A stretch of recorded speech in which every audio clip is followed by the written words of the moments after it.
Corona is still coming over here, and most of the places are being informed as the cantonment area. Now that we have to take extra precautions and all those things. So I don't want to scare all those things here. As you all are knowing that Corona is still coming over here, and most of the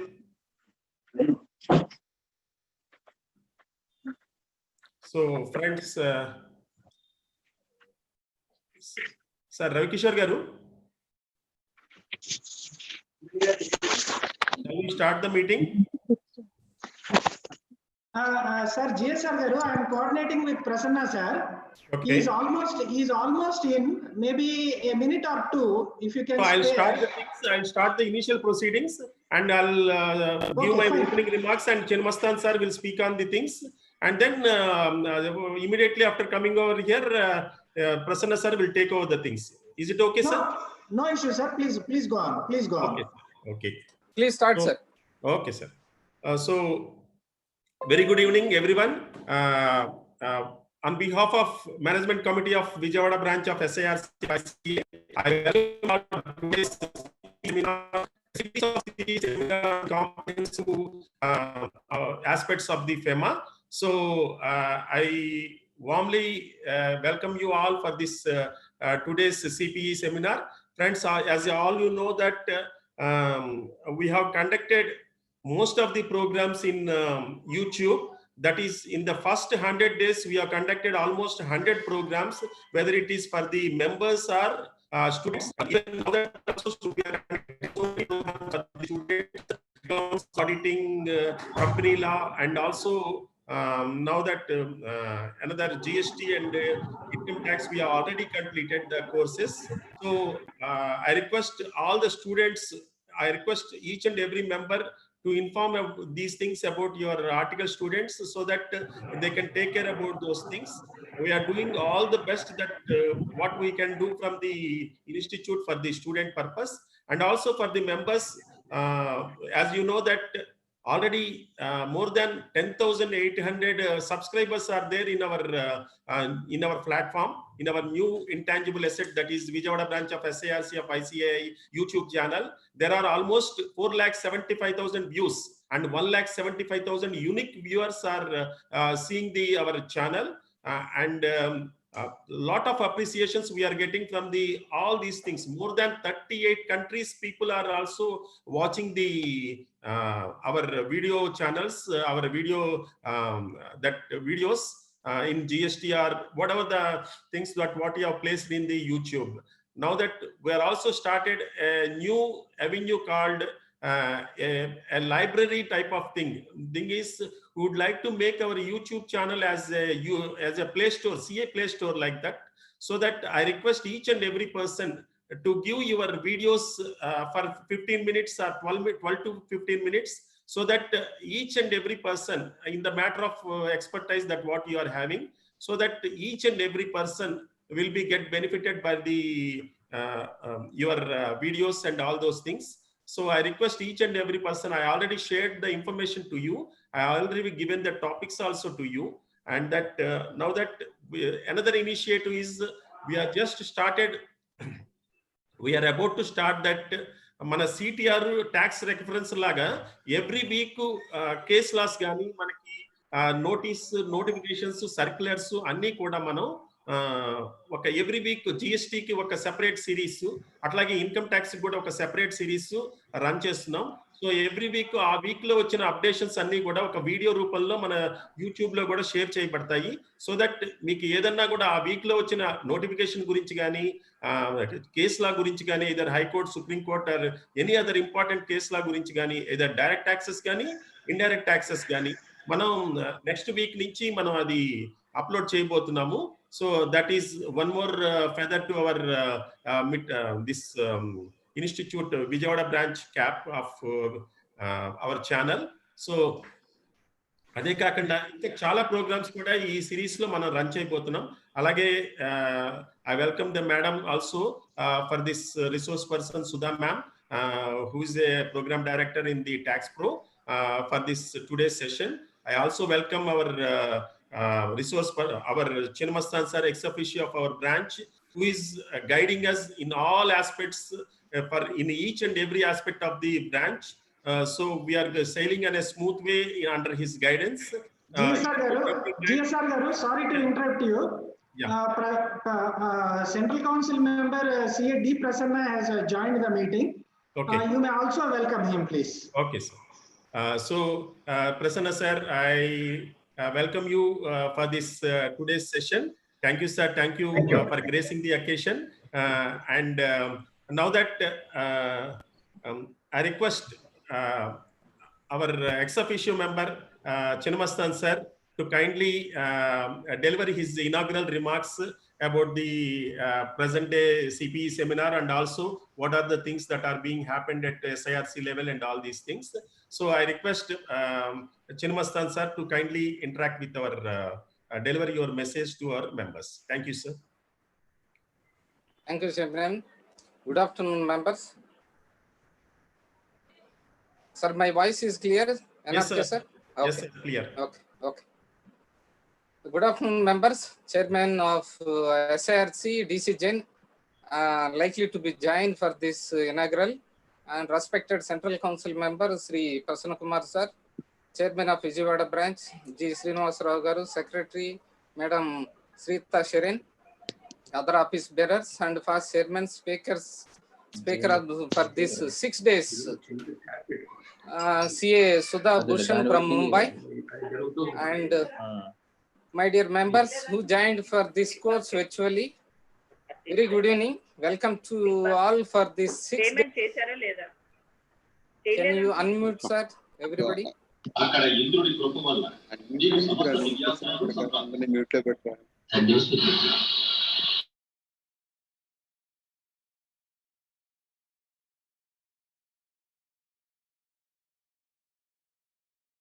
6 days comprehensive course on FEMA. Dear members, I request everyone to save and try to come out only in case of urgency, not otherwise. Members, I request all, please get the health insurance, term insurance, and the professional indemnity without fail. I know that the professional indemnity from ICI New India website, it gives 1 crore professional indemnity for a premium of 5,000 rupees per member per annum. For 50 lakhs professional indemnity, it's a 2,500 rupees premium per annum. By seeing that these statistics, thus after COVID, so many members has availed this professional indemnity options. I request you all who have not taken, please go for this professional indemnity. Once again, I request you, this professional indemnity is in the name of the membership, in the name of the member capacity, not the firm capacity. If there are the 10 members, that every member should take that to cover the risk. It's not possible to take this in the name of the firm name. That is the most important. As in 20 mandatory hours, 10 can be completed through the digital learning hub like this. One of the most important guidelines by CPA Direct, specific topics only, that is the auditing standards and the code of ethics. And members, most of them having a doubt. So what will be happened if not complete this, all the CPA requirements? The only is, if not conducted, the solution will get the respective partner or member will not count in the MEF as a partner. So rest of only will count. That is only. Then once the problem will come, everybody will call to our Prasanna Kumar. He is the only right person to resolve all this one. So to avoid this one, I request you all to take this.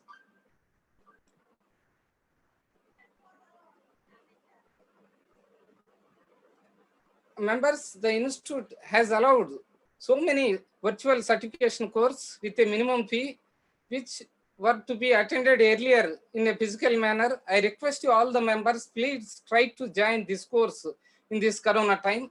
And also I request the members the same health insurance is available for the students. Students, if you pay the 800 rupees per annum per student, you will get the 2.5 lakh rupees coverage. So I request most of the students is not availing these benefits. The firms and members only should take who are going articles under him or under firm capacity should pay that fees so that we can avoid this health risk, especially in the corona. Taking the lead from the council at the regional and central, Vijayawada branch has been conducted several programs, seminars for the members as well as the students right from the lockdown days. From the bottom of my heart, I really appreciate, congratulations to the MC members for conducting these many programs, which may be highest in our entire southern region during these corona days. One more thing I want to suggest, though this forum is a merger of several public sector banks by the government of India, we can request the regulator as a RBI or management of larger banks relax the eligibility norms of several banks, not to restrict only 1 or 2 firms to take up the concurrent audits. We can ask them to relax the extended 3 or 4 category firms so that many of the firms get the benefited. Now it's eligible, all the empanelment is restricted to based on the category. This it's required the attention. I think we discussed so many issues related this with the Prasanna sir. He is the only right person to address, to escalate the council as the RBI. So he is the best person we have to elaborate on this. And I request, coming to the session course on FEMA, going by this Honorable Prime Minister's speeches last month, it is clearly Make in India will take momentum and India will definitely become the one of the attractive countries in the world for all. The FDI investment at these days being the chartered accountants, we should also be ready and equip ourselves to guide our clients on the compliance part of the FEMA and other beneficial provisions which we can do. The Vijayawada branch has organized a comprehensive course on the FEMA that will definitely helpful for the members in the new state, and I believe CA Sudha Bhushan Madam will enlighten each of the provisions of the FEMA in detail. Our members from our basic to case study. Thank you one and all for giving this wonderful opportunity. Once again, thank you for the Vijayawada branch. Thank you, members. Thank you very much, sir. Chairman JSR Garu, I may inform you that SRC Chairman CA DC Jain has joined us. You please welcome him, sir. Thank you. Sir, Dungarchand Jain, sir, I welcome you for this today's is the chief guest. Today's chief guest. I welcome you for this today's CPE seminar, sir. And Chinmastan, sir, continuing with your talk, as you said that auditing standards and code of ethics is a must by this end of this month. So we are planning to conduct this code of ethics and also auditing standards, a series of programs, about 3 to 4 programs of 2 hours each in auditing standard and also code of ethics from 20th onwards, sir. We are just, we already finalized the speaker and we are waiting for his dates, sir, dates and all these things. So once we get his dates, definitely we'll conduct 4 hours of auditing standards and also 4 hours of code of ethics in this month itself, sir. So now I request, as you all know that one person needs no introduction, that is Prasanna Kumar sir, our Central Council member. I request Prasanna sir to kindly deliver your message, sir. Thank you. Yeah, thank you, GS sir. Am I audible now? Yes, sir. Yes, sir. You're audible. Yeah, fine. CA G. Sinu, the chairman of Vijayawada branch of SRCFICA, and CA DC Jain, the honorable chairman of Southern India Regional Council, and CA Chinamasta, the regional council member, exception member of the branch, CA Punachandra, the Vice Chairman, CA Gattam Shirin, the Secretary, CA Narendra, the Treasurer, CA Netta Ravikul, the SICOSA Chairman, CA Nettam Sunita, the Managing Committee members, and members of the Vijayawada branch and the viewers. So good evening to all of you. It's my proud privilege to join for inaugural session conducted the first of its kind, the 12-hour CPE meeting conducted by the Vijayawada branch. So it's always a pleasure to join Vijayawada branch because this one branch where most of the members are known to me by name. So if I see them, I can call them by name. So it's a home away from home for me always. See, CA G. Srinivasrao, the chairman of the branch, he has been very active. So I have seen him active in many other forums also. So I used to tell him, your year should be very eventful year whenever you take over as the chairman. And true to that one, the COVID-19 came, this pandemic lockdown was there.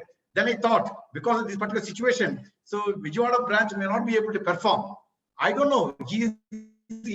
This gentleman has got such an out-of-box thinking. He is the person who led the entire chart of fraternity that there's an alternative for physical meeting. He is the person who trumpeted that one. The rest of things are followed.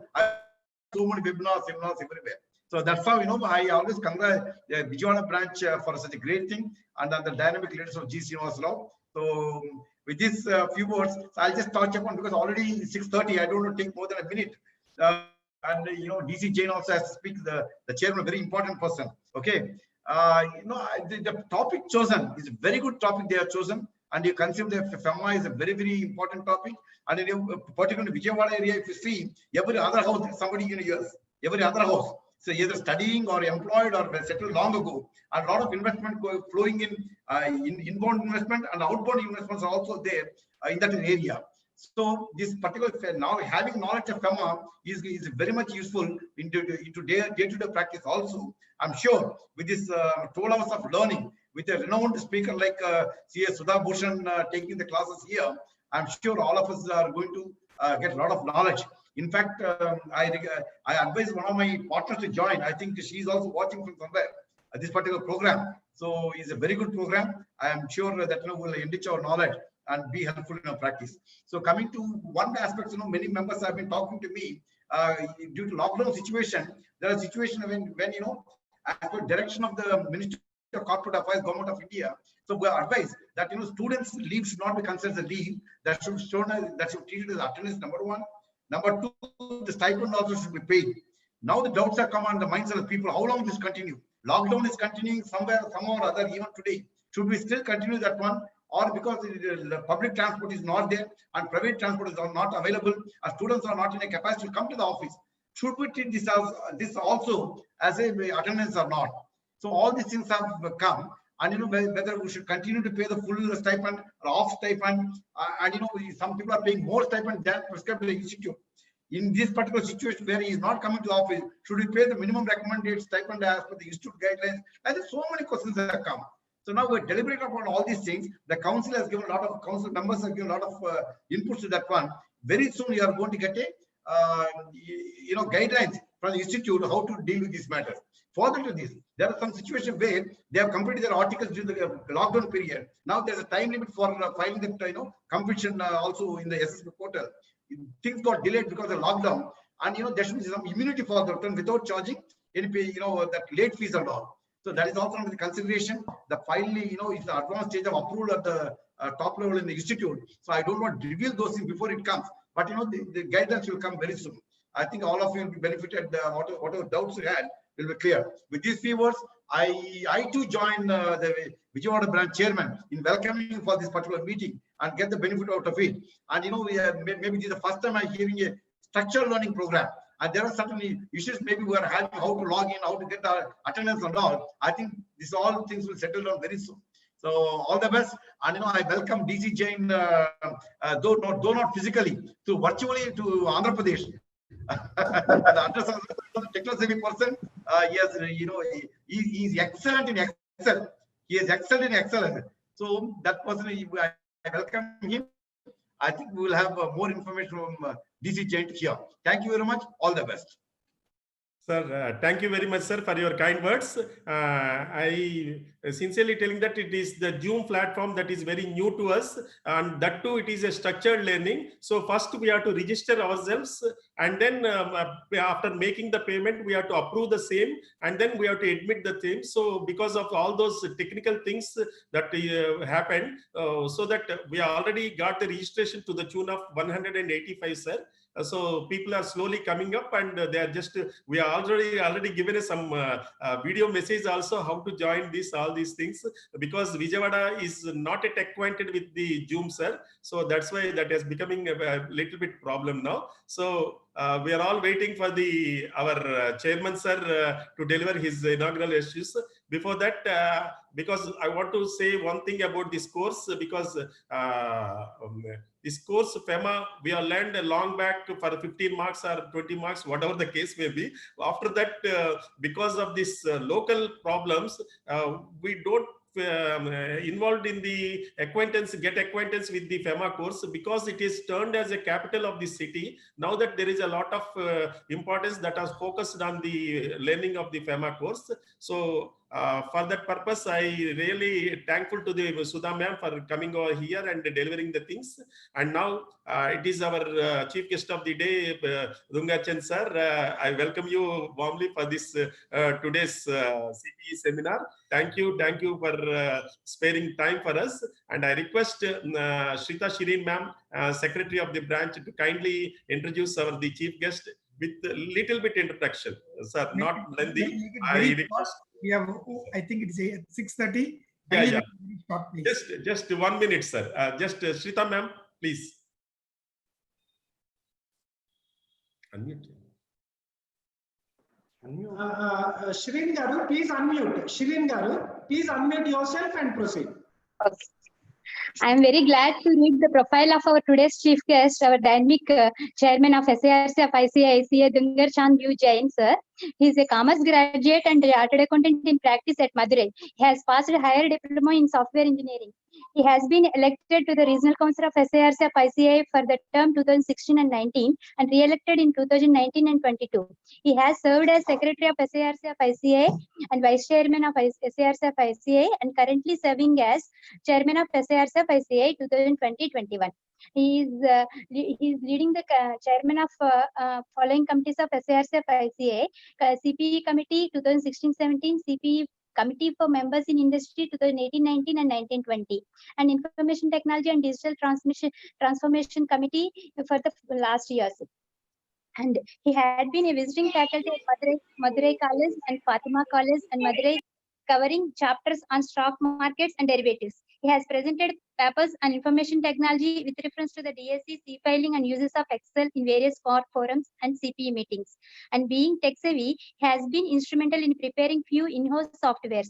He also prepared a template on TN VAT audit in Excel benefiting chartered accountants. He is a regular contributor to monthly newsletter of Chartered Accountants Study Circle Bulletin on Excel tips and few ICI branch newsletters. He is an active participant of Jan Seva, an organization helping those in need. He authored books on Excel tips covering uses of MS Excel for professionals. With this, I request Chairman Sir to speak few words about our today's program. Thank you.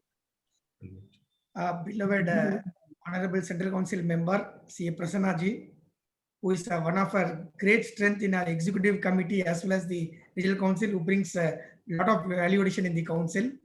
My beloved colleague in the council, C.A. Chinnamastan, and our chairman, C.A. Srinivas Raoji, and all the managing committee members of the branch and all participants. It's a great proud moment that a refresher course on FEMA with a few days, so that members kind of get benefited in depth, because generally the CP meetings where you do for a shorter period is only a small takeaway. So this is a good program lined up so that members will be able to take benefit of it, for which let me congratulate the chairman of Vijayawada branch, CA Srinivas Raoji, and all the managing committee members. And as Prasanna sir said, technology is something in which today we breathe. It has kind of helped us in a lot of ways. And good to see that Vijayawada branch has been forerunner in using all the technological initiatives whichever are available. And today you have rightfully used one tool where the new guidelines came, we are following on. We have kind of adhered to that guidelines also and see that the structured CP is given. In fact, we also requested ICA to come with a platform. Also, we are working from SARC where we can come with a common platform for all the branches. Hopefully, we'll be able to come up with something so that things are become easier. And this COVID has helped us to use technology to the fullest extent. On any other day where we were very hesitant, today we feel more comfortable doing that. So it is always during the adversity that the best of the things come. The best example I will give of our own institute is the SSP. SSP has had its own challenges, but today, last 2 months, it is because of this SSP we're able to do all our businesses without any difficulty.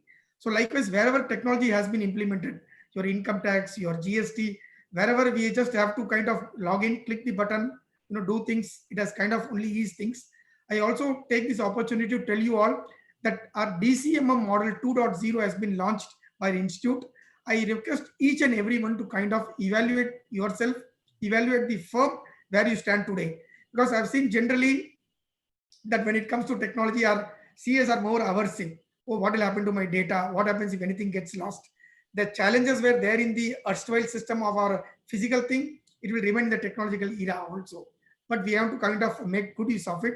So I request everybody to kind of invest in technology, both in terms of money as well as the time.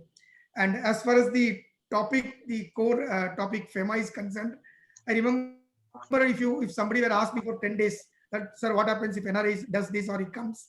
Probably will say, no, we don't do practice in FEMA, you go to some other CA. Today it is not possible.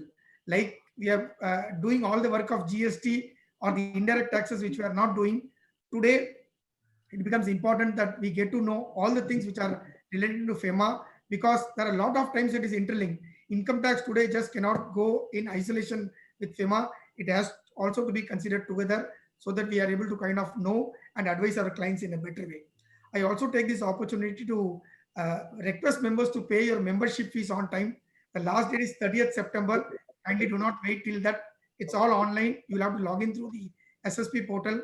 Kindly pay your membership fee. And also I take this opportunity to request everybody, those who have not contributed, to contribute towards the ICA COVID-19 Relief Fund.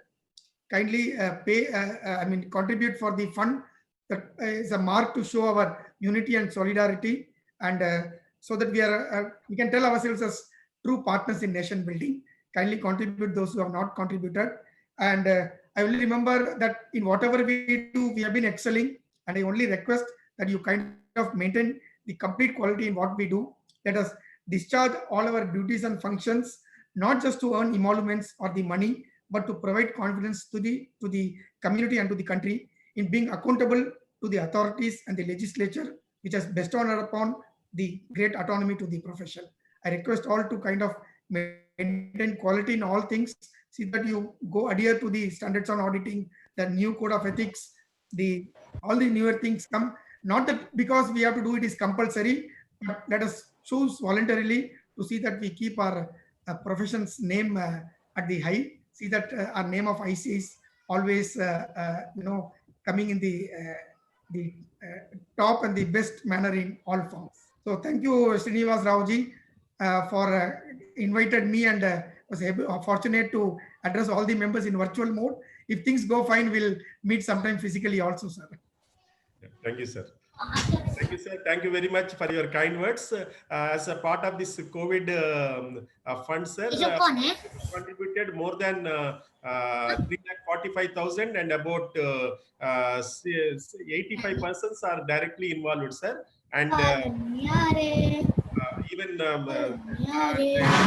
are also looking for the other persons also to join into that stream, because most of the persons are done for this state and also that Prime Minister Relief Fund directly, sir. And so that I request each and every person to kindly donate as a part of us, because we are the part of the integral ICAI that as our president said. I request each and every person to contribute at least 1,000 rupees, a minimum amount of 1,000 rupees, so that our hand will be there in the, so that our president can proudly say that each and every member of our branch, our CA fraternity, has contributed for the very good cause of COVID, sir. I also sincerely requesting all the persons who are not yet done, I request to done at least 1,000 rupees, so that our part will be there. We are also doing so many donations to the so many organizations, state government, directly to the Prime Minister Relief Fund also. But to show our integrity in the ICAI, I request each and every person of Vijayawada branch to contribute at least 1,000 rupees, so that our hand will be there in the COVID initiative, sir. So coming to the main technical agenda, technical part, I request, I welcome Sudha ma'am for this really accepting this thing. When she is informed about Chinnamastan sir is the instrumental for the this arranging this faculty, sir. Thanks Chinnamastan sir for this great thing. And Sudha ma'am is an eminent person. I told that here in this part of this Vijayawada, FEMA is very, very scarcely known things. So I request to start her from the basics onwards. So madam says okay for the same. And I request at the end of the things, definitely will come up with the high amount of knowledge in the FEMA area. Thank you. Thank you very much. And now over to our Secretary Shrita Shireen ma'am for introducing our resource. First of all, I would like to congratulate Sudha with the permission of chairman, Yes, you know, I will leave the meeting because I got another meeting. I'll go and join the meeting. I understand, Thank you very much. All the best. Thank you. Thank you, DC Jain. Thank you. Thank you, sir. In fact, we do have a CP meeting going on at SARC. I understand, Dungachan, sir. Thank you very much for coming over here, sir, and gracing the occasion, sir. Thank you very much. So kind of you, sir. Thank you. Thank you. Shireen ma'am, please. Let me introduce Sudha ma'am. Mrs. Sudha G. Bhushan is a qualified chartered accountant, company secretary, an insolvency resolution professional, and a registered valuer, and is an independent women director registered with MCA. She is a co-founder of TaxCode, a professional multifaceted consulting company. And she is the co-chairman of Business Next Committee at Indian Merchant Chamber LW. She is a member of Indo-French Chamber of Commerce and Industry. She has been a member of Committee of International Taxation of WIRC, ICAA, member of Editorial Committee of WIRC of ICAA, and Committee of Women Empowerment of ICAA. She has 2 decades of experience in the audit and assurance with expertise in Foreign Exchange Management Act, International Taxation Advisory, Structuring and Regulatory Affairs. And she has authored various books on the subject of international taxation. She has been awarded many awards and recognitions, including Women Empowerment through CA Profession by NIRC of CA Institute. She is a noted speaker and has addressed various national and international forums on the topics from digital taxes to cross-border mergers. Her articles are regularly published in the journals of several institutes like IMC, ICAI, etc. Her experience is gained by extensive working with international firms. She has extensive experience of handling business transactions from initial public offer to foreign direct investment. She advises corporates, PSUs, as well as government authorities in lot of intricate transactions, rendering tax and regulatory advisory services. And she is a visiting faculty to various prestigious business schools, etc. With this brief introduction, I request Sudha ma'am to speak on the today's topic. Thank you, Shireen ma'am. Ma'am, extremely sorry that we have to complete the this formalities of this initial things. Since it is the first day, kindly excuse us. We are not able to allot your full 2 hours quota. From tomorrow onwards, that the entire thing is yours, ma'am. Kindly now that all the stage is yours, ma'am. Thank you. No problem. Thank you so much, GS sir, Chinnamastan sir, and all the esteemed dignitaries, and Prasanna sir, and thank you, madam, for a wonderful introduction as well. And I would like to, am I audible clearly? Yeah, clear, sir. Clear. I would like to welcome everyone to this 6 days intensive FEMA course. And would request everyone to be on mute mode, please. I would request everyone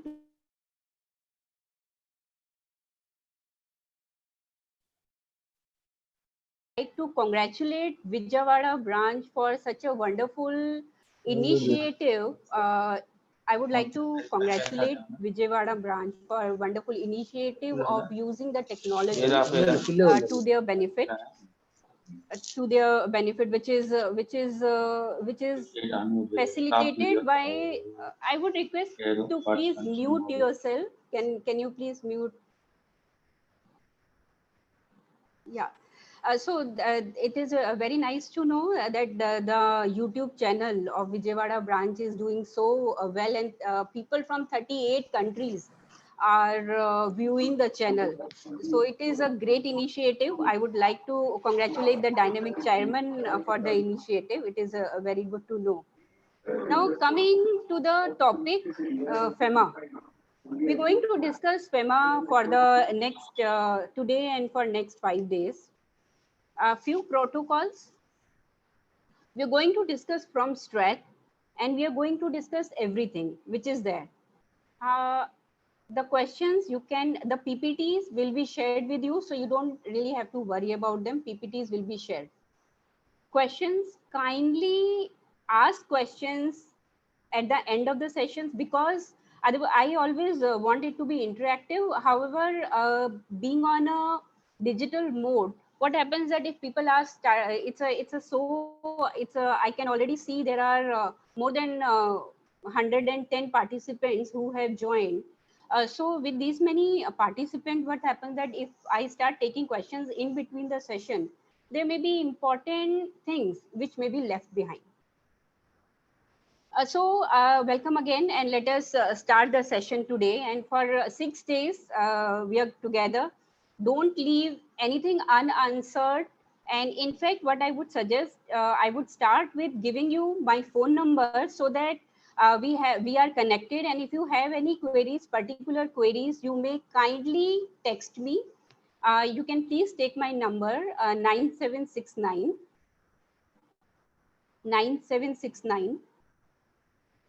033 172. So that's my number. You can connect with me, ask me your queries, give me suggestions. We'll include those things into the our discussion.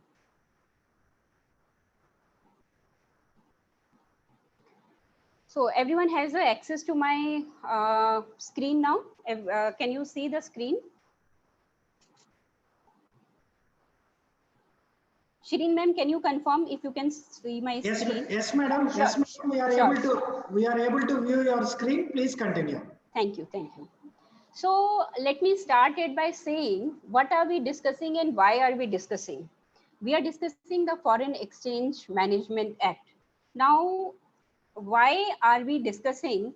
Because we are discussing not to do the PhD into it, not to, not because of something that entertains us. We are discussing the Foreign Exchange Management Act, and we are devoting our time into it so that first of all we can serve our clients better, and some people will be joining so that they can they can gaze into the opportunities that are under the act. So let me just invoke the interest of everyone by starting that what are the professional opportunities under FEMA? What are the professional opportunities under FEMA? To name the few, these are the few opportunities under FEMA. Certification. If you can guess how many certifications are there under FEMA, which are required to be done by a chartered accountant. It's not 1, it's not 2, it's not 3.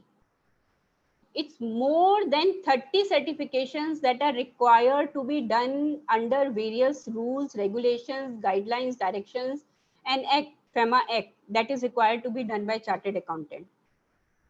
Advisory. Advisory certainly is one of the key areas under FEMA, because FEMA is It's not very complex law, but it's the law which requires lot of interpretation, and it's a scattered law. Going forward, we will see that although it's a very, very small act, however, it is very scattered between rules, notifications, regulations, and more so, it's a very dynamic act. And if you can see, it deals with the foreign exchange.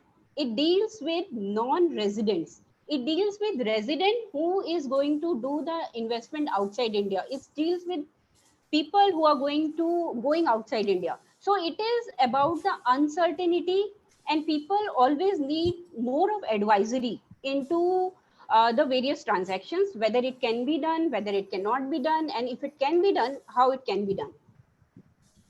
Now, transaction structuring.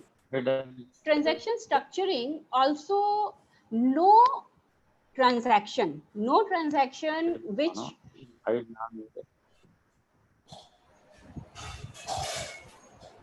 I would request the participants to be on the muted mode, please. So no, what we were saying that transaction structuring, no transactions can be completed. No transaction, no cross-border transaction can be completed without looking into without looking it into from the perspective of FEMA. So it's very very essential that FEMA makes a very important part of any transaction structuring. Now, due diligence. Due diligence under FEMA, if Madam Shireen had briefly mentioned also. So due diligence under FEMA is something which I had conceptualized in 2013.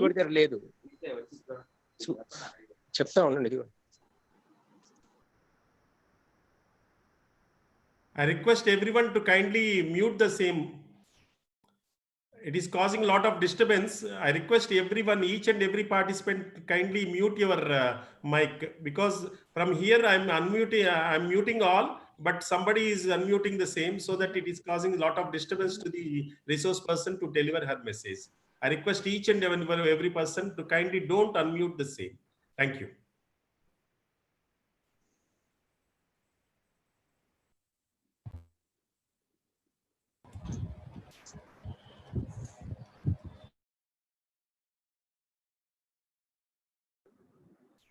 Madam Sudha, madam.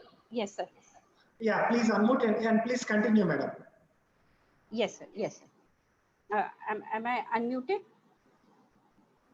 Yeah, you are audible. Please go on. Okay, sorry. Yeah. So we are talking right now. We are talking right now about the various opportunities that are available under the small act of FEMA. We are talking about due diligence. Due diligence under FEMA is a very interesting due diligence that we get to do. And for this, I had conceptualized it in 2013.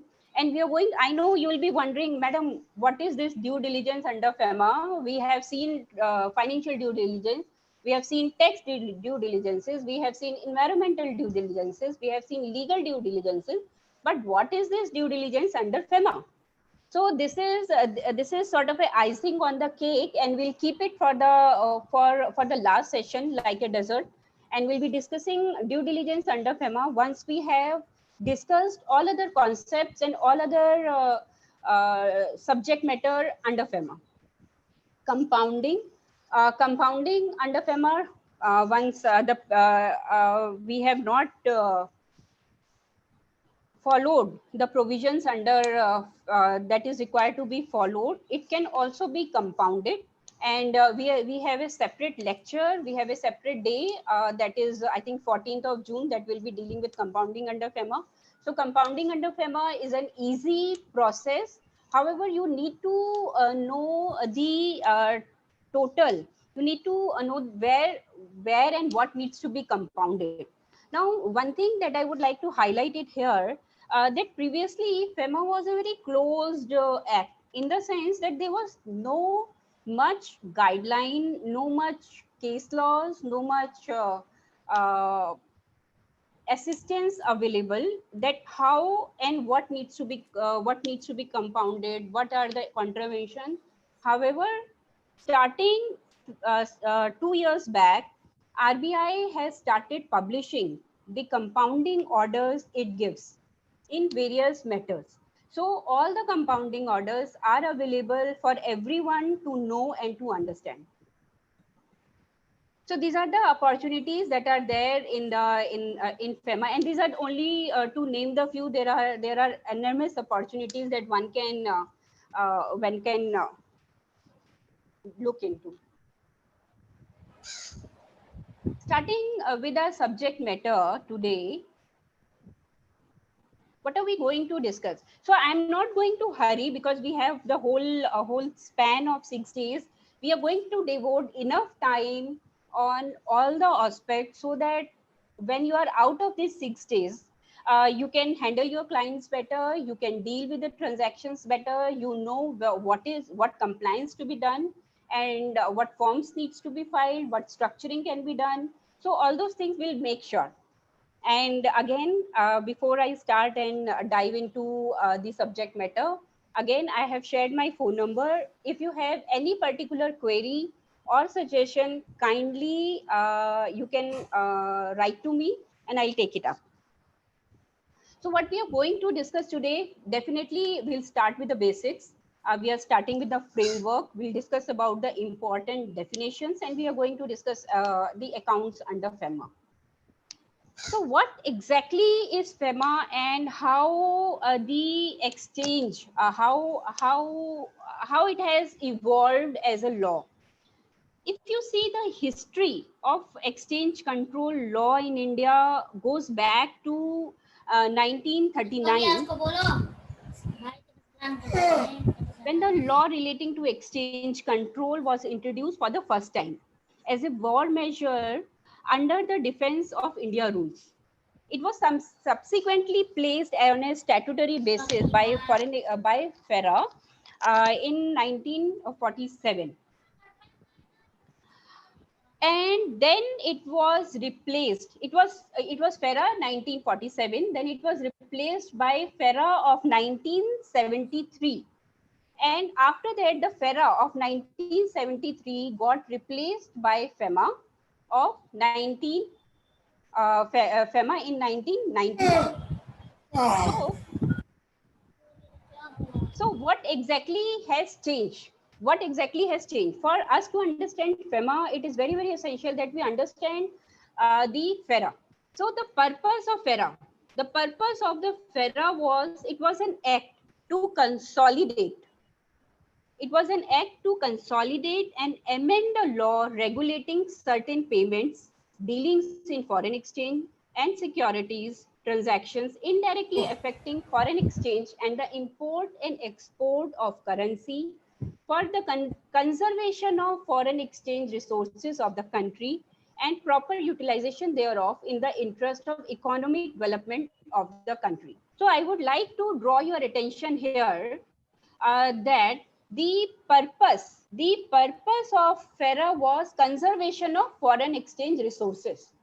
However, the purpose of FEMA is not to conserve, is not to regulate. It is to manage the foreign exchange. As the name only suggests, that Foreign Exchange Management Act. It does not say Regulation Act. It is a Foreign Exchange Management Act. So it is an act which manages. Foreign Exchange Management Act is the act which the purpose of which is to manage the foreign exchange. One of the most important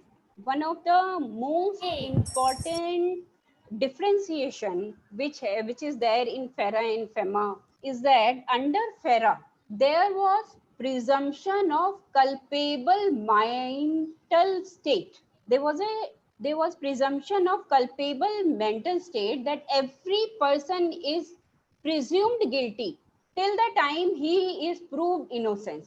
However, this is not the case under FEMA. Under FEMA, the presumption of culpable state is not there. FERA was a criminal act. FEMA is a civil act. FERA was a criminal act and FEMA is a civil act. There are few similarities under FEMA. There are few FEMA and FERA, and there are few differentiation. One of the other similarity is that obviously both the acts are regulated by RBI, that is Reserve Bank of India, and the central government. So both the acts are regulated by act. And under both the act, the realization of export proceedings was made compulsory within the timelines.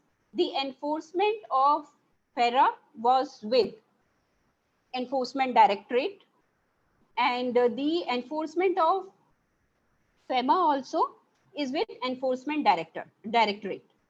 We are going to discuss everything in detail. We are going slow. We are not in hurry at all.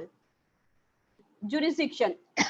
So the jurisdiction of FERA, it applied to whole of India and also to all citizens of India outside India, and to the branches and agencies outside India of companies or bodies corporate registered or incorporated in India.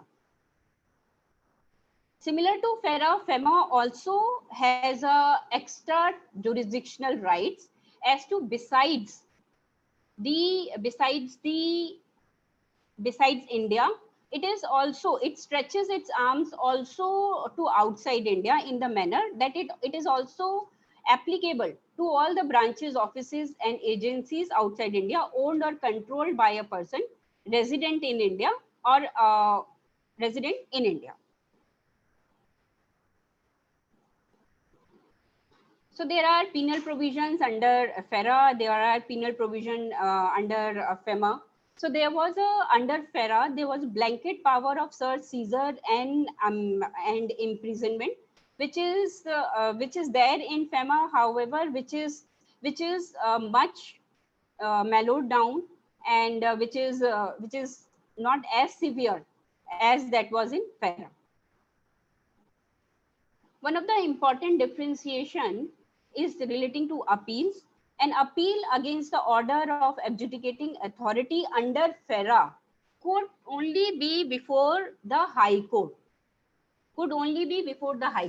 However, the appellate authority, the whole of the appellate system under FEMA is different, and the appellate authority under FEMA is a special director appeal. And appeal against the order of adjudicating authorities and special directors lies before appellate tribunal for foreign exchange, and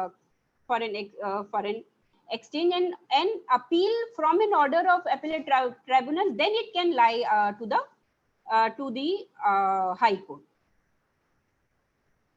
So these are the few differences, just so that we know that we have, from where did we start and where we have come. So it is all that we started with the regulation and we got comfortable with our foreign exchange, and the need was felt that it is unnecessarily not required that we put the regulation of foreign exchange. So we are coming from the time when it was, even for the foreign travel, it used to take 60 days to get the foreign exchange.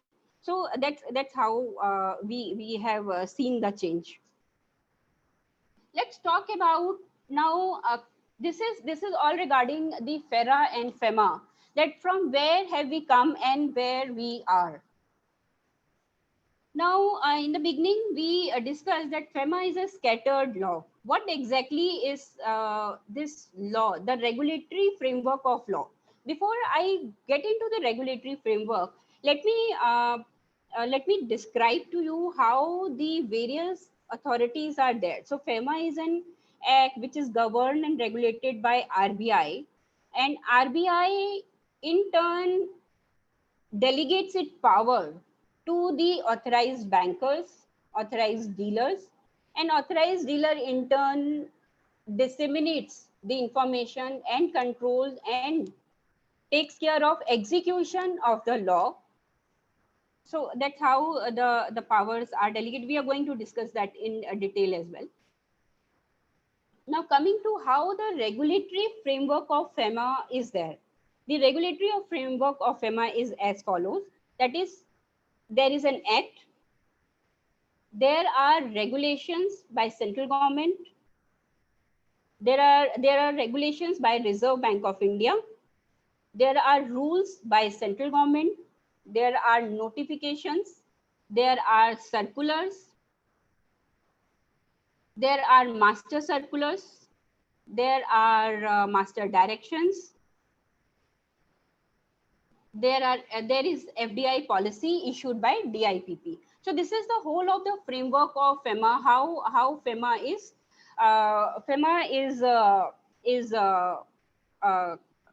is framed, and also keeping in view the current requirements. The government from time to time, it also comes with the new regulations and amendment in the existing ones through orders, allied rules, press notes, etc. And the procedural instructions that are issued by RBI wide APDIR series circulars. The regulatory framework over a period of time thus consists of act, regulations, press notes, clarification each. So this is the regulations are framed by RBI. There are rules that are framed by central government. Then there are notifications that are issued by RBI. There are circulars. There are master circulars, and there are master directions. So the master circulars have been taken over by the master directions, and there are yeah, and there is an FDI policy that is issued by the DIPP. So we'll be seeing as and when each one keeps coming, we'll be discussing on those things. So this is the overall scheme of the Act. And if you can see, the Act is divided into 49 sections. And it is the 49 sections, and there are chapters in it. There are 7 chapters. The first 3 chapters contains the 12 sections which relate to the operational part, and the balance 4 containing 37 sections which deal with penalties, adjudication, appeals, enforcement, etc. So if you, as you can see, the first, the section 1 to mostly 7 and 9, section 1 to 9 deals with the operational sections. Section 1 to 2 deals with preliminary, preamble, and definitions. Then section 3 to 9 deals with regulation and management of foreign exchange. Then 10 to 11 deals with authorized person. 13 to 15, it deals with contravention and penalties. 16 to 35, it deals with adjudication and procedure for appeal. 36 to 39, it deals with Directorate of Enforcement. And 39 to 49, it deals with miscellaneous provisions. Let's go and let's start with understanding what does the section 1 of under FEMA says. So section 1 under FEMA, it says that it is divided into 3 parts. It is divided into 3 parts. As you can see, it is divided scope, and applicability, and commencement of the Act. When we always say that FEMA has extra jurisdictional rights. So how do we say that? Because the applicability of FEMA, it extends to whole of India and to all parts of India. The expression whole of India, that provisions of the acts are applicable to all transactions taking place in India. This means that any person who is present in India at the time of dealing of transaction has to comply with the provisions of FEMA. And also, all the transactions which include foreign exchange are governed by FEMA. It may be noted here that it also applies to all branches, offices, and agencies outside India owned and controlled by a person resident in India. To this extent, the FEMA has extra jurisdictional rights. So, as we say that the FEMA has an extra jurisdiction right, it means that under FEMA, by virtue of extraterritorial operation, if the activities of any person to whom this act applies results in any contravention committed outside India, he will not be able to claim immunity from the provisions of the Act. He will fall into the jurisdiction of the Act, and he will be proceeded against under the Act. So this is here we can draw home a thing that determination of residential status under FEMA is one of the key requirement and one of the key essential thing under the Act. So applies to contravention committed outside India. So this is regarding section 1, which gives the extent, application and commencement, which gives the scope to the Act, which gives it a territorial, extraterritorial jurisdiction, because it not only applies to person who is resident in India, it also applies to someone, the branch office, the branch office agencies outside India, which are owned and controlled by a person resident in India. So if ABC Limited has a license office outside India, or it has a branch office outside India, the provisions of FEMA will be as much as applicable to the ABC Limited, to the branch office, as it is applicable to ABC Limited. Going further, section 2 of section 2 of FEMA talks about the various definitions under FEMA. Very interesting subject. So under income tax we have definition. Usually we all know, like section 2 talks about definitions only. So section 2 under FEMA also talks about the various terms that are used in the Act. Now, one thing that is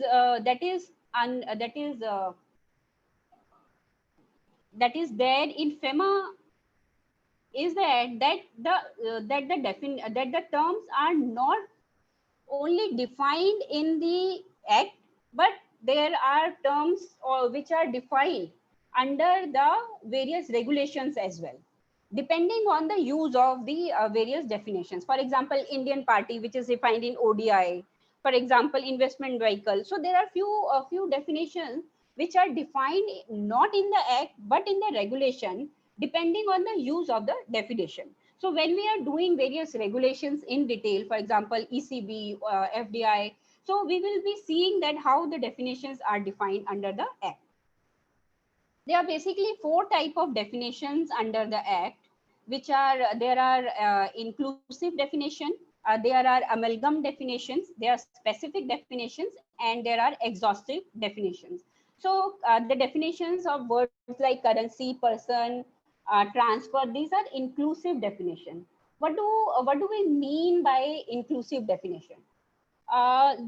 These definitions, it starts with the word includes and is considered wider in its meaning, so as to include in its coverage the items other than those specified as well.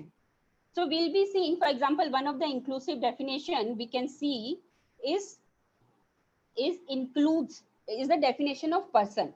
So this definition is inclusive definition. Now this is inclusive definition in the manner that it not only includes this, but it might also includes the items that are specified, that are other than those are specified. So we'll come back to this definition. This is for the example only. Now there are other definitions which contains both the words means and includes and is wide in scope. So there are amalgam definitions like capital account transaction, currency notes, current account transaction, foreign security. So these are the definitions which includes means and also includes. So these are much more wider in scope than inclusive definitions. So we are going to see all these definitions in detail just going forward. Then there are specific definition, which are like authorized officer, chartered accountant, company, competent authority, legal practitioner. So these are the definitions which are which have the terms falling under which are defined in relation to specific matter. For chartered accountant, So these are the words which are defined to include that only. We are not going to do all the definitions because these are very general, like authorized officer, chartered accountant, so currency notes. So we are not going to do all the definitions. However, we'll be doing the definitions which are relevant for understanding and which needs discussion on the same, which needs discussion. Now, then there are 4 type of definition which are exhaustive. So these type of definition starts with the word means to signify that only those items specified in the definition and nothing more are intended to be covered. So it's like there are 33 definitions, and out of which there are few definition which falls under inclusive, few amalgam, few specific, and few fall under exhaustive. So we're talking about definitions, very essential to understand the meaning of few terms under FEMA. So before we go ahead, let me tell you there are few terms. If we understand the meaning of those terms, we are sorted under FEMA, and we are half done already.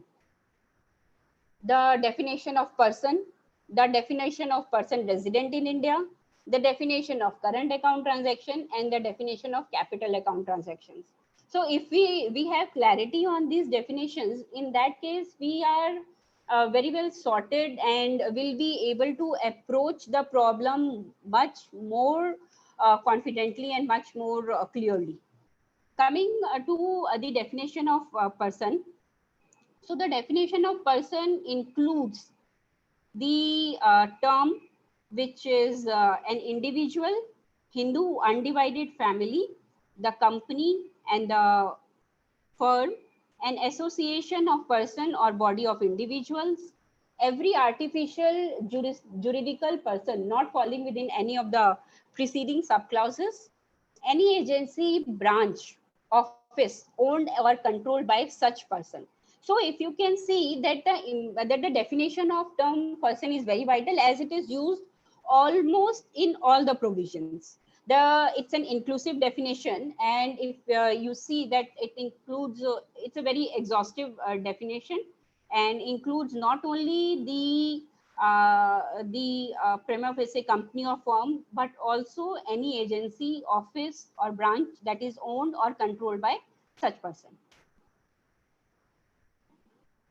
So when we are talking about FEMA, obviously there are always two parties. One is resident and one is non-resident. One is resident and one is non-resident. So to understand the applicability of FEMA, it is important to understand the definition of who is considered as person resident in India under FEMA and who is considered as person resident outside India. Let me clarify it here that there are two differences between the definitions that is given in Income Tax Act and the of person resident in India and FEMA. So the two definitions of the person resident in India is not to the person resident in India as it is defined under the Income Tax Act. There are so we are not going to discuss the Income Tax Act. In fact, for the benefit of all, I am not going to touch on Income Tax Act at all, because what happens that when we start discussing about Income Tax Act, there is another Pandora box that gets opened. I will agree that it's always with Income Tax Act only that the FEMA is read in full and it will make sense. However, to understand it in seclusion and in a better manner, it is very important that we exclude income tax for some time. So we are discussing about the residential status. We are discussing about the residential status, and we've started with the definition of who will be considered as person resident in India. So let us first understand before we start the definition of person resident in India. Let us first understand that uh, the residential status under FEMA is divided into few categories. That is, a person resident in India, residential status of a company, residential status of the uh, company, residential status of office or branch. So these are the few entities of which the section 2B of FEMA describes, mentions regarding the residential status. We are discussing about the residential status, and we are discussing, we will be discussing about the residential status. Presently we are discussing the definition of person resident in India, and we'll going forward we'll talk about the in a different discussion we'll also talk about the residential status. Presently we are seeing that who under FEMA is considered to be the resident in India as far as individual is concerned. As far as individual is concerned, so we can see that the residential status under FEMA is described by two things. One is intention and one is period of stay. Their residential status, unlikely under Income Tax Act, it is defined, it is prescribed by two things. One is intention of stay and one is period of stay. So when we talk about the period of stay, it is a person who is residing in India for more than 182 days during the preceding financial year, but does not include a person who has gone out of India or who stays out of India in either of the case for taking employment outside India, for carrying on outside a business or vocation outside India, for any purpose indicating the intention to stay outside India for an uncertain period. If you can see here, there is two negatives here. One is, but does not include, even if he has stayed for 182 days in the previous year, even in that case, if he has three of these conditions satisfied, even if he has stayed in India for the last preceding year, preceding financial year, even in that case, he will not be considered as resident in India. So it is the resident. The clause, subclause B, what it does, it says that person residing in India for more than 182 days during preceding financial year, but does not include person who has come to stay in India otherwise then for taking up employment in India, for carrying on in India a business or vocation in India, or for any business indicating intention to stay in India for an uncertain period. Now, there are three clauses here. If you can see, is that the person who is residing in India for more than 182 days shall not include otherwise then. That means it will include. If you can, I can draw your attention here to the words, but does not include otherwise then. But does not include otherwise then for taking or employment in India. If he has come to India for taking an employment, even if he has not stayed for 182 days, in that case also, he shall be considered as the resident in India. We will understand the importance of determining the residential status later on, and we will understand that why we are discussing this person resident in India, what's the whole why the whole discussion here. So I'll give you an example that A is resident in India would be non-resident under FEMA as soon as he goes out of India for employment or business outside India, irrespective of his duration to stay in India. Accordingly, A would be outside the ambit of FEMA as far as his transaction outside are concerned. And on the other hand, if he leaves India for the medical treatment and period of his stay is not certain, no, he shall not be regarded as non-resident and he will remain resident under FEMA. So if the period is not uncertain, in that case, he will remain to be resident under FEMA. This is regarding the person resident in India. Now we were talking about the residential status. There are three more limbs of the residential status. One is to the individuals. Second is any person or body corporate registered or incorporated in India. Any person or body corporate which is registered or incorporated in India shall be considered to be resident under FEMA without any doubt. Now, any office, branch or agency in India owned or controlled by a person resident outside India,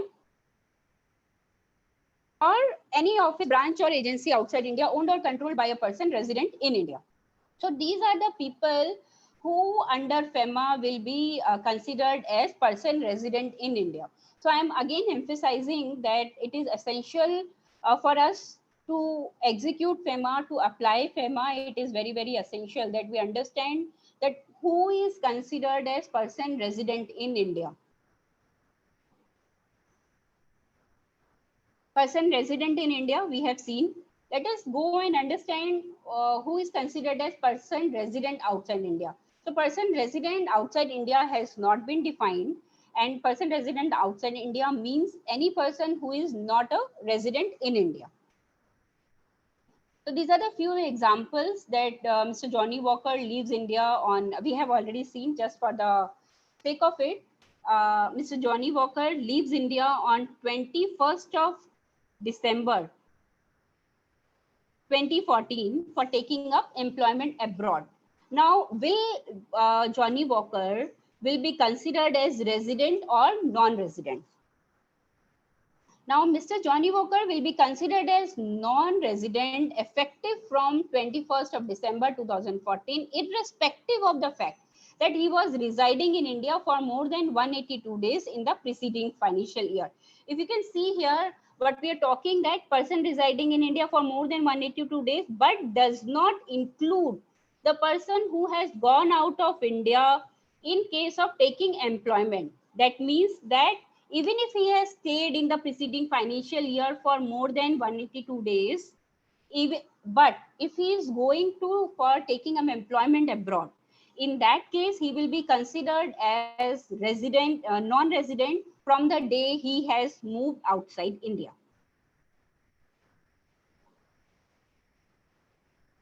Another example, Mrs. Dixit leaves India on 15th of June 2014 for USA to help her daughter during her pregnancy and stay with her for 1 to 2 years till she settles down after the delivery. She will then come back to India. Now, this is another.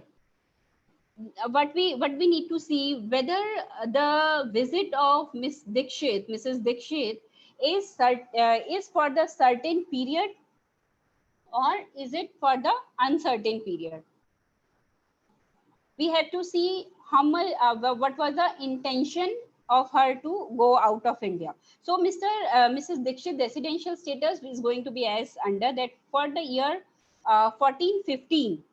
See, for the year 14-15, she has been in India for the preceding financial year already for 182 days. However, for year 15 and 16, she is going to be non-resident because she is going to be with her daughter for unknown period, and the expected time is for 1 or 2 years. So that's the period for which she's gone is uncertain. So I hope it is clear that for 14 and 15, for the financial year 14 and 15, she is considered to be resident because in preceding financial year, she was in India for more than 182 days. However, for 15 and 16, immediately on 15th June 2014, she will be considered as non-resident.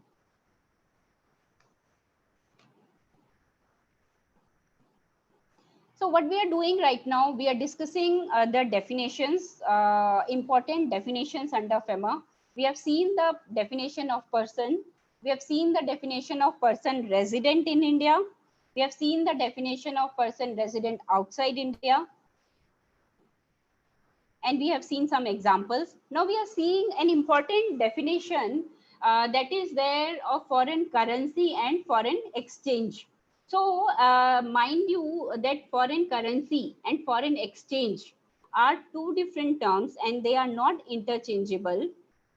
Sometimes it is used interchangeably also. So I can see some questions already on LRS and all. So we're going to discuss them in detail. Please do not worry about any topic at all. Kindly message me. I'll take it up in more detail later in the upcoming session. So we're discussing about the definitions. Foreign currency and foreign exchange are two different terms and both are defined under FEMA. Foreign currency means any currency other than Indian currency, and it is a smaller term than foreign exchange. Foreign exchange means foreign currency and includes deposits, credits, balance payable in any foreign currency, draft, traveler's check, letters of credit, or bill of exchange expressed or drawn in Indian currency but payable in any foreign currency, draft, traveler's checks, letter of credit, bill of exchange drawn by banks, institutions or person outside India, India but payable in Indian currency.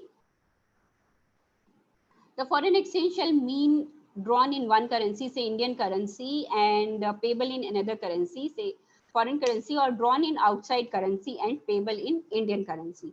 So as we can see, foreign currency and foreign exchange are two different terms, and they are different in their understanding.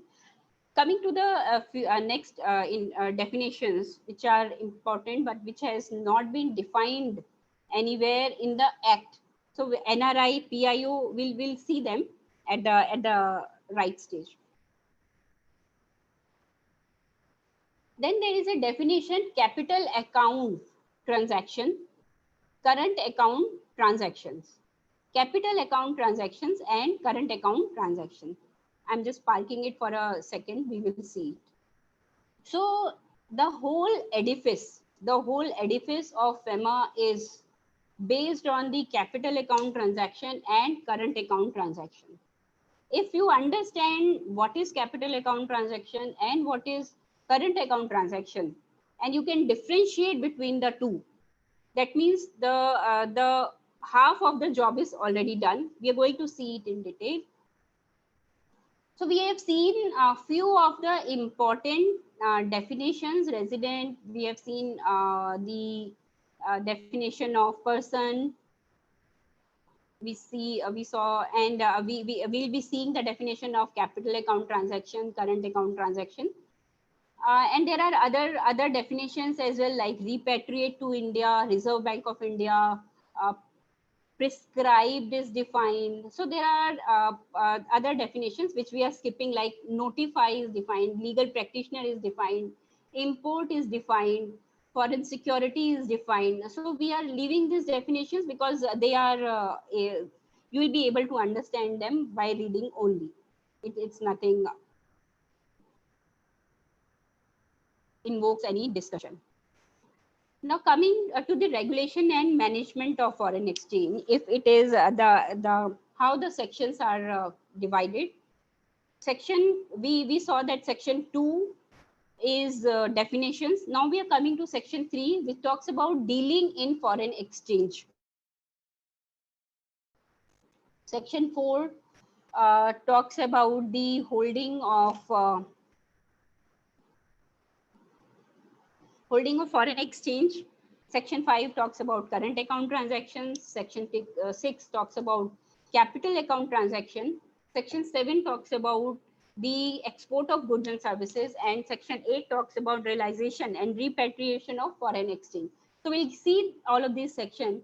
Section 3. So I will say that Section 3 is the charging section of FEMA, and it is divided into 4 parts. Why I'm saying that it is a charging section of FEMA? Because it is what Section 3 says. It prohibits a person to deal in or transfer any foreign exchange or foreign security to any person not being authorized person, make any payment or to or for the credit of any person resident outside in any manner, or receive otherwise through the authorized person any payment by order or on behalf of a person resident outside India in any manner, or to enter into financial transaction as a consideration for or in association with acquisition or creation or transfer of a right to acquire any asset outside India for any person otherwise than as per the act, rules or regulations specified in the specified by the journal or specific permission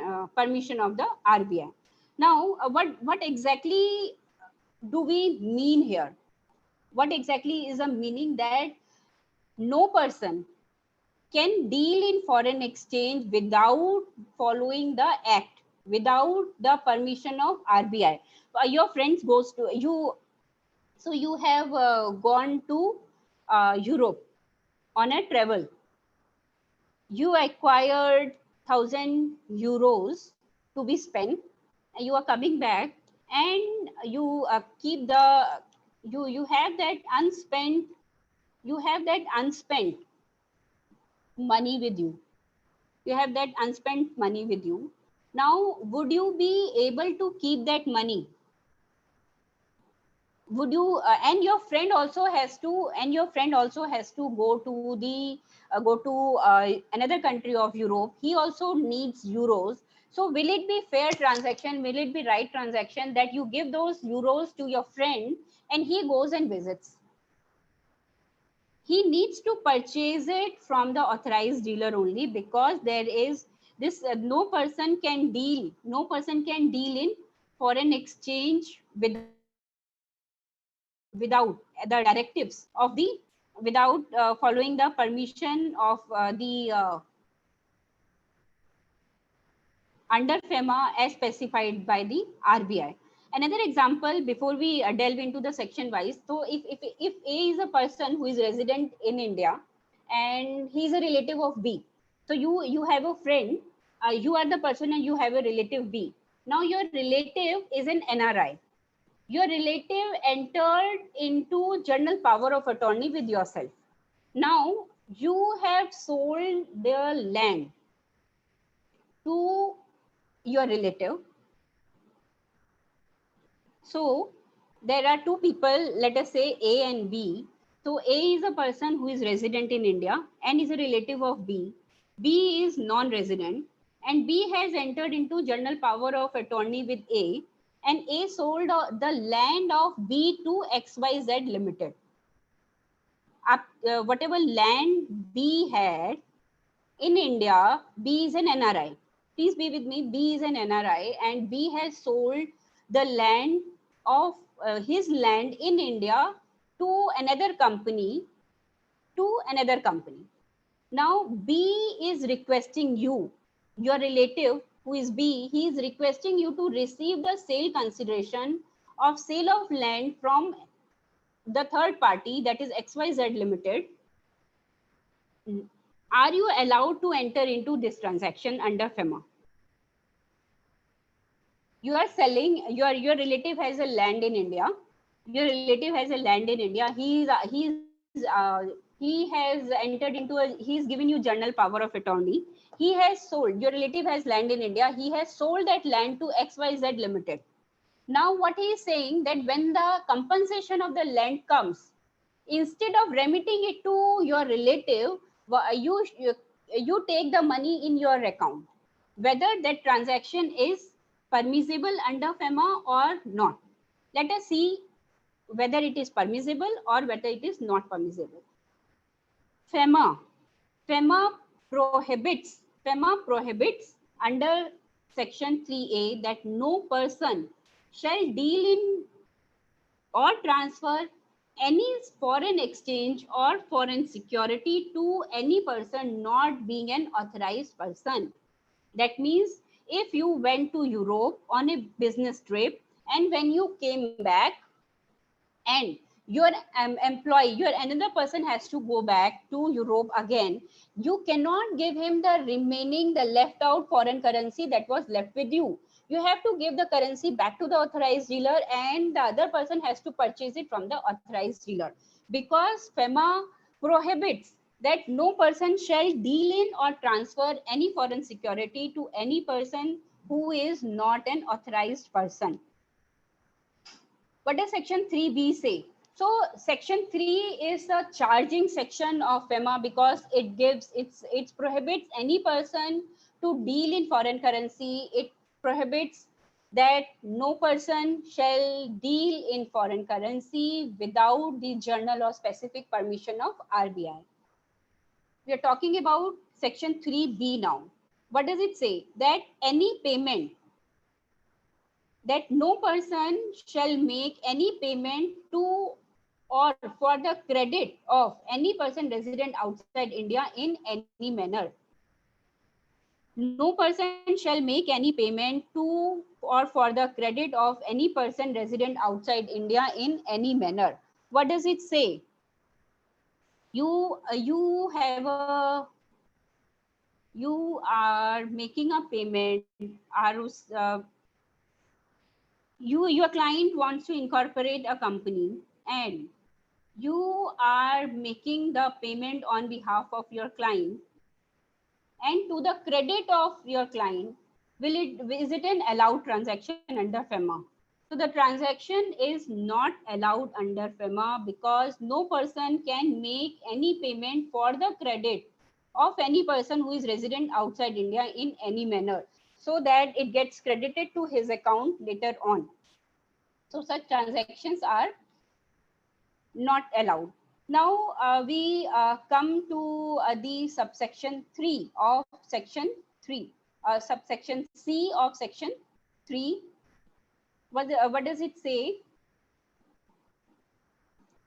It says that save as otherwise provided in the Act, no person shall receive otherwise through an authorized person any payment by order or on behalf of any person resident in outside India in any manner. So so no person is going to receive otherwise through an authorized person any payment for or on behalf of the non-resident India. So non-resident of a person resident outside India in any manner.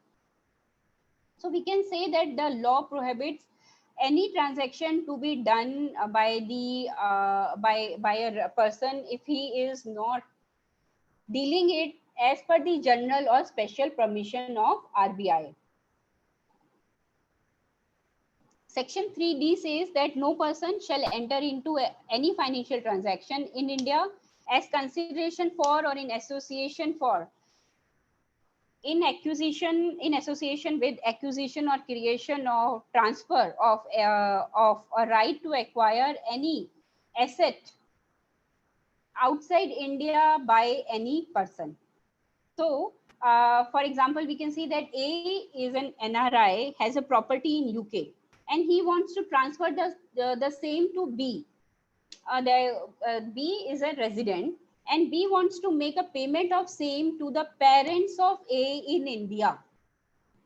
Although there is a payment from resident B to resident only, that is parents of A in India, in this case, the transactions shall fall under the purview of FEMA subsection 3D.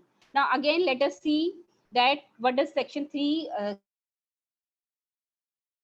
it says that no person shall enter into any financial transaction in India as consideration for or acquisition or transfer transfer of a right to acquire any asset outside India by any person. So if B has a property, if B any asset outside India by any person. So if B, who is a non-resident, has a property outside India in UK, his parents are in India, he is in UK, and he is having the property outside India. Now you want to acquire that property in UK. What do you say to B that instead of I remitting you the money, what will I do? I will remit it to your parents in India. So is this transaction allowed under FEMA? This transaction is not allowed under FEMA under section 3D. So I can see there are a lot of participants who are joining late. What we are discussing right now is the charging section of FEMA. Charging section, why I name it as charging section, because this is the most important section, and this is the section which gives the whole of the authority to FEMA, that because it disallows all the transactions under which deals in foreign exchange in any manner, be it transferring of foreign exchange to a person not being authorized person, be making a payment to the credit of person resident outside India, be it receiving, it is either making payment or receiving any payment on behalf of any person resident outside India, or entering into any transaction for acquisition of asset outside India. So I hope this section is clear, because it's an important section, and this is a section which actually gives rise to all the rules and regulations under FEMA. So just to brief you again, general or specific permission is required to deal in or transfer of foreign exchange of foreign security to person other than authorized person, make payment, receive payment, or enter into any financial transaction for acquisition of any assets outside India.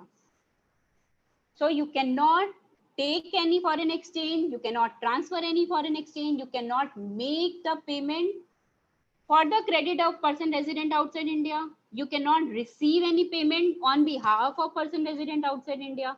So if you it is all prohibited, it is all regulated under FEMA.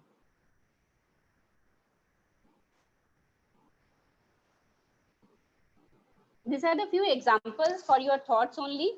Let me see. So we have discussed first and second example. Let me see the third example. A is a resident, B is non-resident. A receives the money on behalf of B. C has to pay to B. Instead of B, C pays to A through bank. A receives the payment on behalf of B, whether it is doable. C is also resident.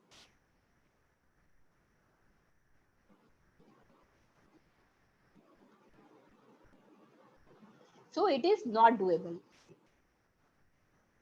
Now we come to section 4 of FEMA.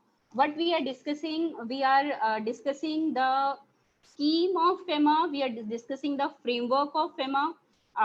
So that when we are discussing the more intricate and complex topics, we are in sync with each other, and we can understand and appreciate those better. So we have discussed section. We are discussing section 4. So we are going to discuss till section 7 in detail, and rest are the procedural sections that you can read by yourself. Now section 4.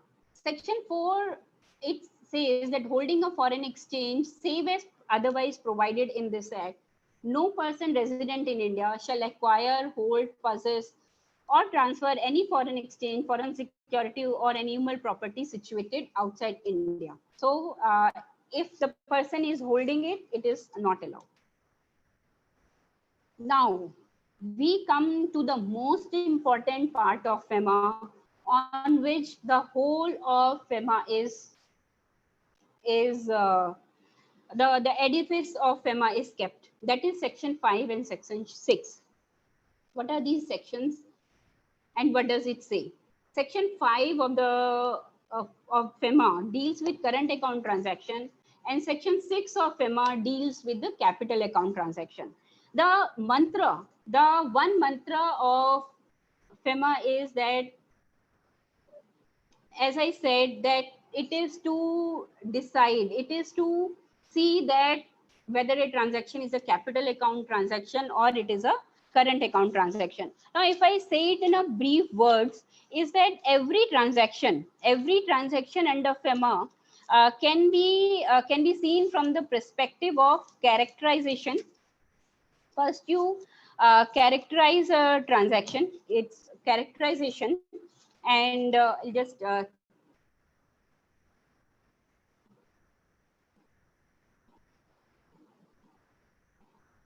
so every transaction under FEMA can be first starts with the definition, characterization, and then seeing the allowability. Every transaction is first starts with the definition, what exactly is the transaction, and then putting it place that what is the character of the transaction, and then going to the understanding the allowability. I know that you are a bit confused in this, but we'll understand going forward. Now, what we have, the current account transaction is the transactions which are defined as follows. So the current account transaction under FEMA. So what exactly are this? Is that we need to understand that there is a concept of convertibility. Foreign exchange, the convertibility of the currency. So we say that Indian currency is partially convertible. What we say that Indian currency is partially convertible. So what does it exactly mean? And we say that our currency is not fully convertible. What does it mean? So when we talk about the convertibility, it means that some transactions are allowed to be taken, and some transactions are not allowed to be taken. That means the convertibility will mean that the few transactions, the exchange of the currency, cannot happen without the intervention of the RBI in India. So we call it a partial account convertible. We call Indian rupees at partial account, partially convertible. However, we also have the fuller account convertible currencies, and those currencies are like euros, dollar. Those currencies are fully convertible. So that draws a, and India is signatory of GATT, of WTO, that makes it that we are bound to have some transactions at current account transactions in which there is no approval of RBI is required, no approval of government is required, and we can undertake those transactions without any permission from anyone of the any authority. So this is what we can do is that today let us see briefly that what exactly are these transactions, current account and capital account, and then we'll take it up tomorrow in much detail. I had to complete it today, but then somehow the section, so because of the introductory session today, introductions, it got little delayed. So because this is a totally new topic that we need to do, and it is very, very important. So what we can do is to maybe we can park the session here today, and from tomorrow tomorrow we'll start with the current account transaction and capital account transaction. It is very, very important to understand this, and any transaction, as I said, first needs to be characterized, as in whether it is a current account or it is a capital account. Because if it is a current account transaction, if under FEMA a transaction is categorized as a current account transaction, it is allowed until unless it is prohibited. However, if it is a capital account transaction, it is prohibited until unless it is permitted. So we need obviously the relevance of understanding these two terms comes from that only. For example, if you are remitting some money your relative, your mother-in-law is in Singapore, and you want to remit her some money. So whether you want to remit her some money because for her for her living, or for your parents. So whether you can remit that money without any approval, or you need to take some approval. We need to understand that. There is another transaction. There is a company that wants to open a subsidiary in India. So whether that transaction is a capital account transaction, or whether that transaction is a current account transaction, it's very, very essential to understand, because the company which wants to open a subsidiary in India, if it is a current account transaction, it can do it without any hassles and without any approval from RBI. However, if it is a capital account transaction, in that case, it needs approval from RBI. Whether it can be automatic, it can be approval, but it needs to follow the guidelines as specified by RBI. So we are going to see it in much detail tomorrow, like what we mean by capital account transaction and current account transaction, and how what are the various schedules of these transactions, what are the various rules that are there. We are going to discuss about the schedule 1, schedule 2 for current account transaction, schedule 3 for capital account transaction, schedule 1, 2. So we are going to discuss it tomorrow. I think since it's a new topic, I would like to park the session here. Tomorrow we'll start exactly at 6 so that we can cover as we intend to cover. So let me just take you through the accounts under FEMA. I'm not discussing it. I'm just showing you what we are going to discuss to start with tomorrow. Accounts under FEMA. So these are the various accounts that can be maintained by person resident outside India, or by person resident in India under FEMA. So these are the various accounts that can be maintained by under various schemes, loan again. So we are going to discuss all this tomorrow. So today, being the first session, let us stop here. And if you have any queries, kindly, I think we can unmute right now also, or you can also write to me. We'll take those up. Thank you, ma'am. Thank you very much for the excellent presentation in the opening day. I know that there is a cramp of half an hour for taking back for this inaugural session or something like that. I understand that. Now that I request the floor is open for the for any queries for being raised by the any members or something like that, they can unmute the same and then ask for the same. I request over to Ravi Kishore Garu to kindly interact with the members. Yeah, thank you very much, sir. Chairman CA GSR Garu. I request the participants of the first day's seminar, if you have any queries with regard to the today's session, you may please kindly mute yourself and pose the question.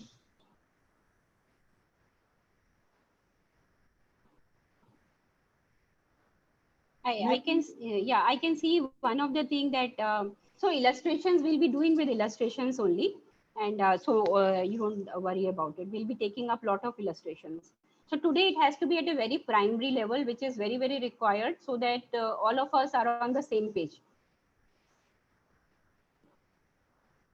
Now the participants, do you have any specific query? You please unmute yourself, and you please feel free to pose your query to the speaker so that she will be able to answer your query.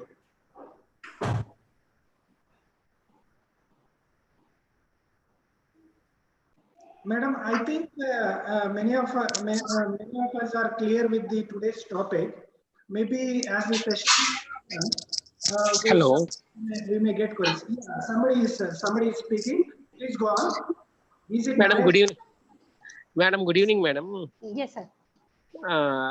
Good evening, sir. Good evening, sir. I have a question regarding applicability of FEMA.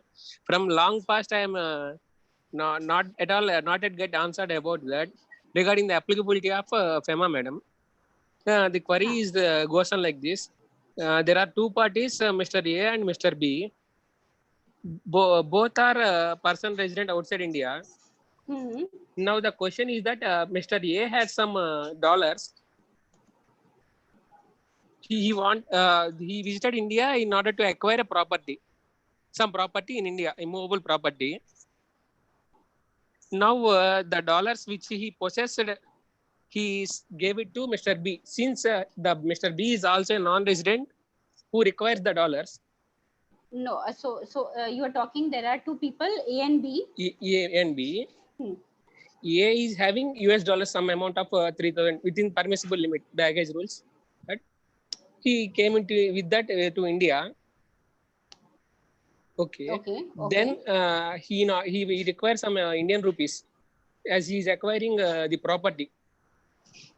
The amount required for the acquisition, he already acquired. He already got converted into Indian rupees from his NRE account.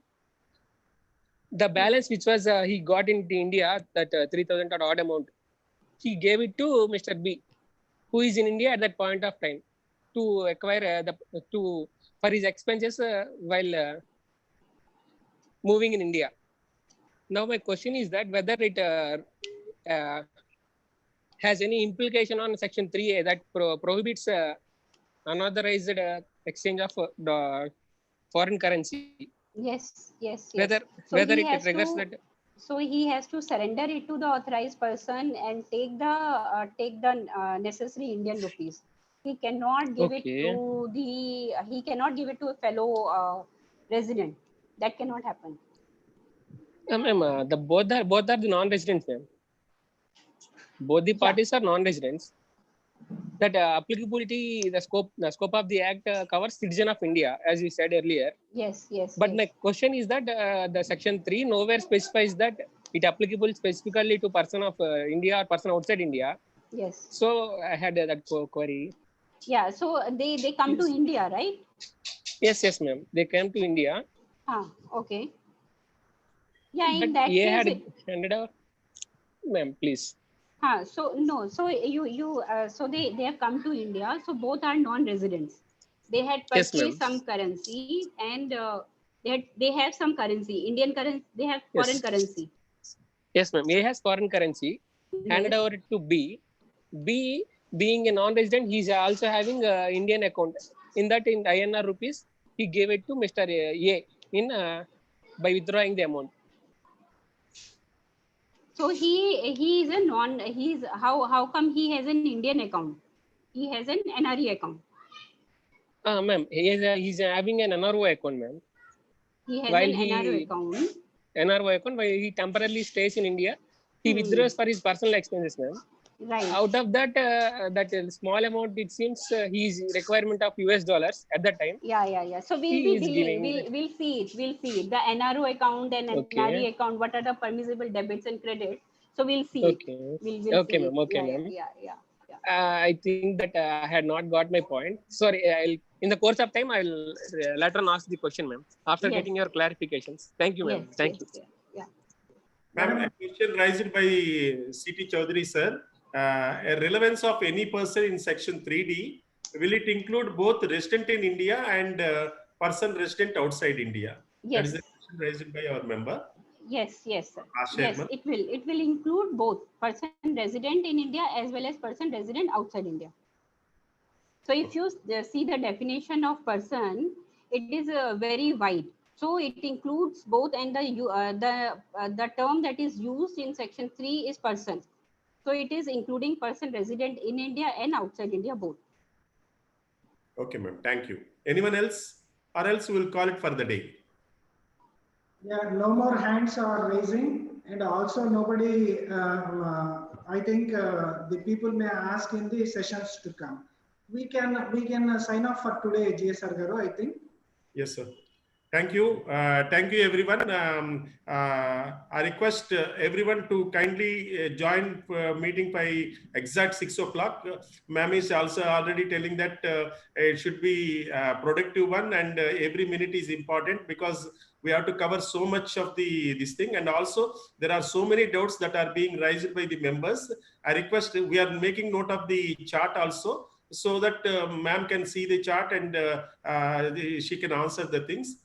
So today being the inaugural session has taken away, this is first time because of we are entering into the June, that is also taking another little bit technical glitches or something like that. So thank you very much, ma'am, for the wonderful session first day, and I request to looking forward for the remaining 4 days, remaining 5 days. Thank you very much. I request we'll call it for the day. We'll signing off this today's session. Thank you, one and all. Thank you. You can press the leave the screen.